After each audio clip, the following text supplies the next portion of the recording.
Hello guys, आज की तारीख है 22 अगस्त 2020 और चलिए हम लोग शुरू करते हैं आज के करंट अफेयर्स के साथ। तो आज का पहला सवाल है, स्वच्छता सर्वेक्षण 2020 में राजधानियों की श्रेणी में निम्न में से किस राजधानी को पहला स्थान प्राप्त हुआ है? और इसका सही जवाब है दिल्ली। 20 अगस्त 2020 को घोषित स्वच्छता सर्वेक्षण में न्यू दिल्ली म्युनिसिपल काउंसिल ने पहला स्थान प्राप्त किया। अच्छा, एक चीज़ अभी आप लोगों को और बता देना चाहता हूँ कि जैसे अभी स्वच्छता सर्वेक्षण जो शहरों की हुई थी उसमें सबसे पहला स्थान इंदौर ने प्राप्त किया और सबसे मतलब कि क्लीनेस्ट सिटी इंदौर और सबसे डर्टीएस्ट सिटी में पटना। ठीक है, तो ये भी आप लोग साथ में याद रखिएगा। अगला सवाल है, हाल ही में किस देश में सुनहरे खोल के साथ जन्मे एक कछुए की खोज हुई है? और इसका सही जवाब है सी, नेपाल। जानकारी के मुताबिक इसका ये रंग जो है वो जेनेटिक म्यूटेशन के वजह से होता है, जो कि उसके पिगमेंटेशन को बदल देता है। नेपाल के जो वन्य जीव विशेषज्ञ हैं जिनका नाम है कमल देव कोटा, उन्होंने बताया कि नेपाल में सुनहरे रंग में ये पहला कछुआ है और पूरे विश्व में इस तरह के सिर्फ 5 ही कछुए हैं।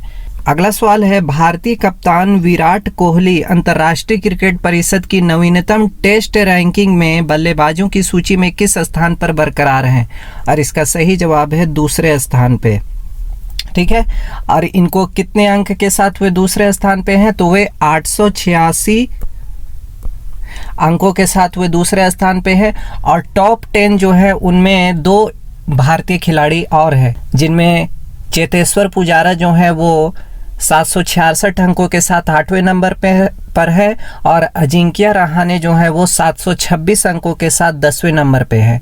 अच्छा, टॉप में जो है वो स्टीव स्मिथ जो ऑस्ट्रेलिया के बल्लेबाज हैं वो 911 अंकों के साथ शीर्ष पे हैं।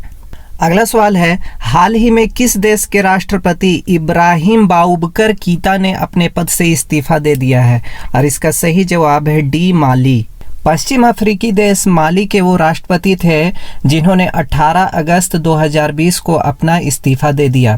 अच्छा, उन्होंने इस्तीफा क्यों दिया? उसका ये कारण था कि उनके खिलाफ भ्रष्टाचार और खराब सुरक्षा व्यवस्था के आरोप लगे हुए थे, जिसके कारण जून से ही देश भर में प्रदर्शन जारी था और इस्तीफे की मांग की जा रही थी। अगला सवाल है, सरदार पटेल राष्ट्रीय एकता पुरस्कार के लिए ऑनलाइन नामांकन प्रक्रिया की बढ़ाकर अब कब तक कर दिया गया है? और इसका सही जवाब है 31 अक्टूबर 2020। अच्छा, ये सरदार पटेल राष्ट्रीय एकता पुरस्कार क्या है? तो ये भारत की एकता और अखंडता के क्षेत्र में दिया जाने वाला सर्वोच्च नागरिक पुरस्कार है और भारत सरकार ने इसे सरदार वल्लभ भाई पटेल के नाम पर शुरू किया है। अच्छा, सरदार वल्लभ भाई पटेल को हम लोग एक और नाम से जानते हैं जिनका नाम जो है लौह पुरुष। ठीक है, तो आप लोग ये भी याद रखिएगा कि सरदार वल्लभ भाई पटेल को लौह पुरुष भी कहा जाता है। अगला सवाल है, भारत और किस देश ने हाल ही में अपने रणनीतिक द्विपक्षीय संबंधों को नई मजबूती देने हेतु एक सांस्कृतिक समझौते पर हस्ताक्षर किए हैं? और इसका सही जवाब है ए, इजराइल। दोनों देशों के बीच साहित्य, शिक्षा, सिनेमा आदि के क्षेत्र में सहयोग के नए दरवाजे खोलने के लिए ये सांस्कृतिक समझौते पर हस्ताक्षर किए गए हैं। अच्छा, इसका उद्देश्य यह है कि दोनों देशों के लोगों के बीच सहयोग और आदान प्रदान को बढ़ावा दिया जाए। अगला क्वेश्चन है, भारतीय अक्षय ऊर्जा दिवस निम्न में से किस दिन मनाया जाता है? अक्षय ऊर्जा दिवस, और इसका सही जवाब है ए, 20 अगस्त। अच्छा, इसकी जो अक्षय ऊर्जा दिवस है इसकी शुरुआत जो हुई थी वो 2004 में उस टाइम के प्रधानमंत्री मनमोहन सिंह ने इसकी शुरुआत की थी और इसका मुख्य उद्देश्य है ट्रेडिशनल सोर्सेस ऑफ एनर्जी के जगह पर रिन्यूएबल एनर्जी सोर्सेस को प्रमोट करना। और ये किस दिन मनाया जाता है? तो ये राजीव गांधी के जयंती के दिन ही, मतलब कि 20 अगस्त को ही इसको रखा गया है अक्षय ऊर्जा दिवस को। अगला क्वेश्चन है, हॉकी इंडिया कोविड महामारी को देखते हुए 61 जरूरतमंद खिलाड़ियों को कितने हजार रुपये की आर्थिक मदद देगी? और इसका सही जवाब है डी, 10,000 रुपये। बेरोजगार सीनियर और जूनियर 61 खिलाड़ियों को तत्काल 10,000 रुपये की आर्थिक मदद देने की बात हुई है, जिसमें कि महिलाओं में 30 जूनियर और 4 सीनियर महिला खिलाड़ी हैं और पुरुषों में 26 जूनियर और 1 सीनियर पुरुष खिलाड़ी शामिल हैं। अगला क्वेश्चन है, विश्व मच्छर दिवस प्रतिवर्ष किस दिन मनाया जाता है? मच्छर दिवस, और इसका सही जवाब है सी 20 अगस्त। अच्छा, ये क्यों मनाया जाता है? तो ब्रिटिश चिकित्सक जो थे जिनका नाम था सर रोनाल्ड जोस, उनकी याद में ये मनाया जाता है। उन्होंने क्या किया था कि उन्होंने 1897 में मलेरिया के लिए मादा मच्छर जो रिस्पॉन्सिबल होते हैं उन्होंने ये बताया था। और इस दिवस की शुरुआत कब से हुई? तो 1930 से। अगला सवाल है, माधव प्रसाद घिमिरे का अगस्त 2020 में निधन हो गया, वह निम्नलिखित में से किस क्षेत्र से संबंधित थे? और इसका सही जवाब है बी साहित्य। वो 101 साल के थे और नेपाली साहित्य में योगदान के लिए उन्हें राष्ट्र कवि की उपाधि भी मिली थी।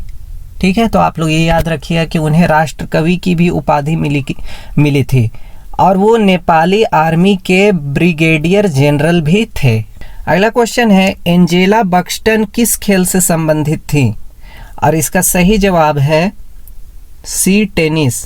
एंजेला बक्सटन जिनका हाल ही में निधन हो गया, वो टेनिस से संबंधित थी और 2 बार ग्रैंड स्लैम कपल की चैंपियन भी थी, और उन्हें 2015 में black tennis hall of fame में शामिल किया गया था।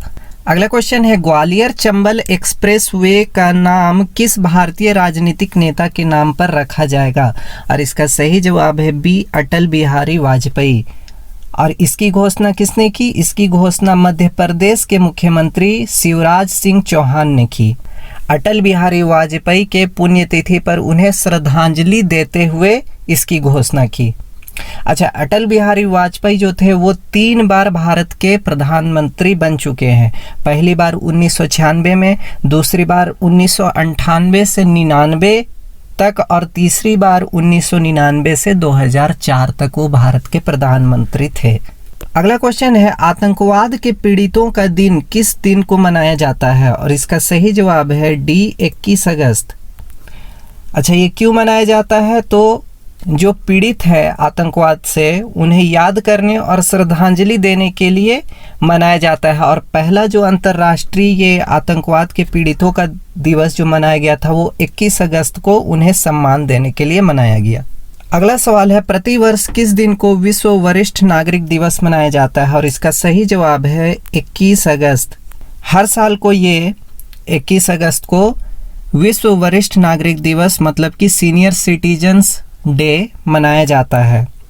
पहली बार ये 14 दिसंबर 1990 को संयुक्त राष्ट्र की महासभा द्वारा घोषित किया गया था।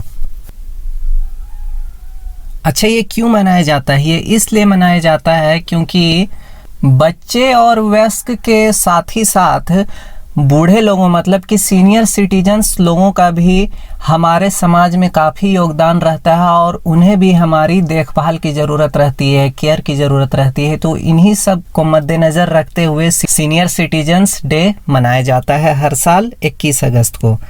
तो आज के लिए इतना ही। कल फिर हम लोग मिलते हैं कल के करंट अफेयर्स के साथ। Thank you.